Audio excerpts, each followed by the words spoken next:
Dans un communiqué en date de ce lundi 29 juillet 2024, le Front citoyen Togo Debout, FCTD, réagit à la dernière attaque terroriste à Kpinkankandi, dans le nord du pays, qui a fait plus d'une dizaine de victimes parmi les forces armées togolaises. Le Front condamne cette attaque barbare et épingle le gouvernement. Lisez. Communique relatif à l'attaque terroriste du 20 juillet 2024, dans la journée du samedi 20 juillet 2024, notre pays a subi une violente attaque terroriste revendiquée par le groupe de soutien à l'islam et aux musulmans, Ximoujnim, affilié à Al-Qaïda. Une centaine d'assaillants ont investi une position avancée des forces de défense et de sécurité des FAT à Kpinkankandi, dans la région des savanes près de la frontière avec le Burkina Faso, entraînant la mort de plusieurs de nos vaillants soldats.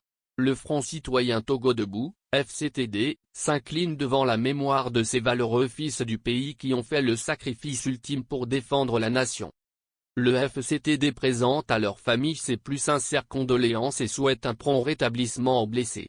Le FCTD exprime son soutien aux FAT engagés dans la lutte contre le terrorisme et condamne vivement la barbarie de ces agressions.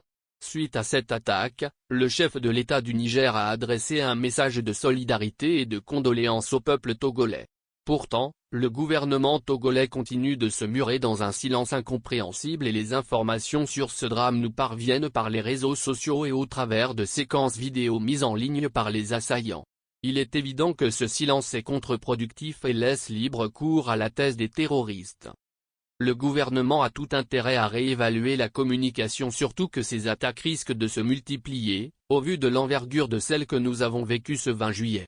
Levez le voile sur ce qui se passe dans le Nord, partagez les informations sur les difficultés que traversent nos concitoyens et suscitez ainsi une grande solidarité et une légitime compassion envers les communautés en détresse, est une nécessité.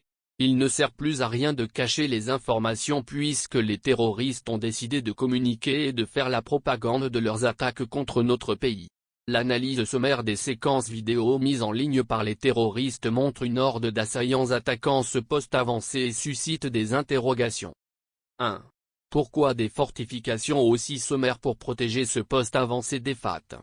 Une seule rangée de fortifications qu'on peut aisément franchir alors que sur d'autres champs de bataille nous voyons des militaires protégés par au moins une double rangée de fortifications, voire image? Nos militaires n'étaient-ils pas en zone de guerre, en zone ennemie? Y a-t-il eu une sous-estimation de la détermination des terroristes à agir contre notre pays? 2. Nos forces de défense et de sécurité disposent-elles de la capacité aérienne minimale pour apporter un soutien aux troupes au sol? Où était donc le soutien aérien? Où étaient nos hélicoptères de combat, les drones turcs, les avions de combat comme celui qui avait pris pour cible et accidentellement tué 07 civils le 9 juillet 2022 à Marguba, près de la frontière avec le Burkina Faso? 3. Nos forces armées disposent-elles des ressources nécessaires pour faire face à cet ennemi, qui visiblement, prend de plus en plus d'assurance et va certainement étendre sa menace sur notre pays, si des mesures idoines ne sont pas prises?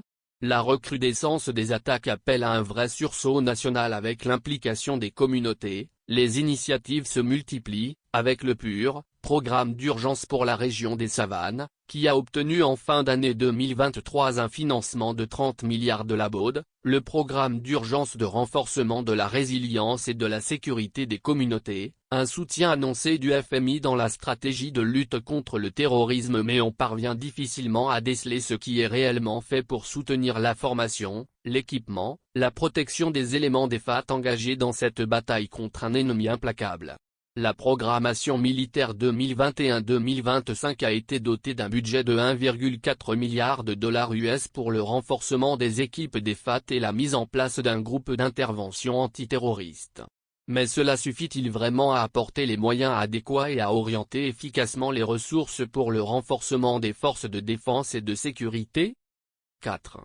Quelle part du budget est orientée vers le soutien des forces de défense et de sécurité et la défense de l'intégrité de notre territoire national? Quelle part est détournée vers la lutte contre un supposé ennemi intérieur?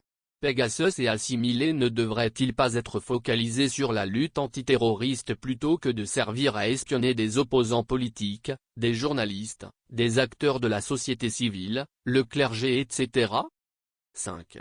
Enfin, n'est-il pas temps d'apaiser le climat socio-politique pour une vraie cohésion nationale en libérant les détenus politiques et en posant des actes concrets pour permettre au peuple de sortir de son indifférence et de faire corps avec son armée?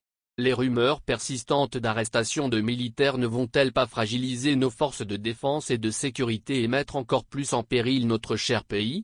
Il est temps pour le gouvernement togolais de se ressaisir et d'apporter des réponses conséquentes à ces préoccupations qui mettent en péril le devenir de notre chère nation.